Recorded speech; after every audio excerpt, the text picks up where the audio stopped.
A ತಂಡಕ್ಕೆ ನೇರವಾದಂತಹ ಪ್ರಶ್ನೆ ಏನಿದೆ ಅಂದ್ರೆ ಕನ್ನಡ ಭಾಷೆಯ ಒಟ್ಟು ಮೂಲಾಕ್ಷರಗಳು ಎಷ್ಟು? ಕನ್ನಡದ ಭಾಷೆಯ ಒಟ್ಟು ಮೂಲಾಕ್ಷರಗಳು, ವರ್ಣಮಾಲೆಯ ಮೂಲಾಕ್ಷರಗಳು ಎಷ್ಟು? ಕೈ ಎತ್ತಬೇಕು.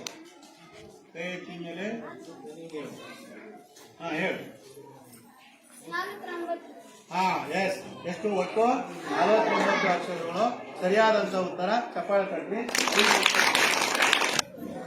ಬಿ ತಂಡಕ್ಕೆ ನೇರವಾದಂತಹ ಪ್ರಶ್ನೆ ಕನ್ನಡದ ಮೊಟ್ಟ ಮೊದಲ ಶಾಸನ ಯಾವುದು? ಕನ್ನಡದ ಮೊಟ್ಟ ಮೊದಲ ಶಾಸನ ಯಾವುದು? ನೇರವಾದಂತಹ ಪ್ರಶ್ನೆ ಬಿ ತಂಡಕ್ಕೆ.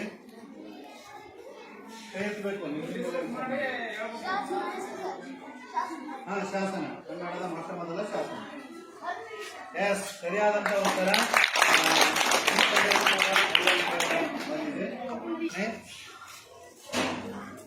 ನಮ್ಮ ನಾಡಗೀತೆಯನ್ನು ಬರೆದ ಲೇಖಕರು ಯಾರು? ನಮ್ಮ ನಾಡಗೀತೆಯನ್ನು ಬರೆದ ಲೇಖಕರು ಯಾರು? ಒಬ್ರು ಹೇಳ್ರಿ. ಯಾರು? ಕುವೆಂಪು. ಅದು ಸರಿಯಾದ ಉತ್ತರ. 5 ಅಂಕ ಕೊಡ್ರಿ ಸಿ ತಂಡಕ್ಕೆ. ಚಪ್ಪಾಳೆ ತಟ್ಟು. ನೇರವಾದಂತಹ ಪ್ರಶ್ನೆ ಕನ್ನಡದಲ್ಲಿ ಎಷ್ಟು ಮಹನೀಯರಿಗೆ ಕನ್ನಡ ಜ್ಞಾನಪೀಠ ಪ್ರಶಸ್ತಿ ದೊರೆತಿದೆ? ಕನ್ನಡ ವಿಷಯದಲ್ಲಿ ಎಷ್ಟು ಜನ ಕವಿಗಳಿಗೆ ಜ್ಞಾನಪೀಠ ಪ್ರಶಸ್ತಿಯನ್ನು ಸಿಕ್ಕಿದೆ? ಎಷ್ಟು ಜನ?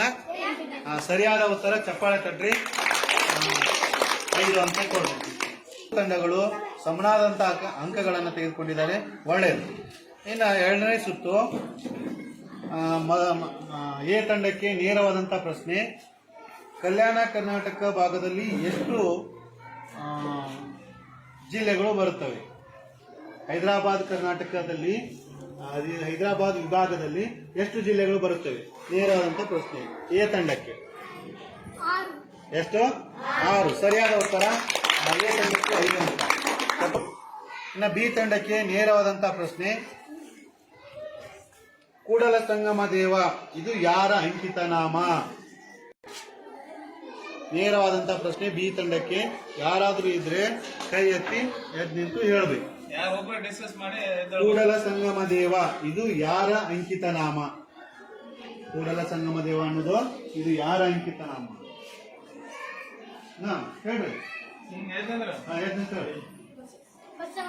ಬಸವಣ್ಣನವರ ಅಂಕಿತ ನಾಮ. ಎಸ್, ಸರಿಯಾದ ಉತ್ತರ.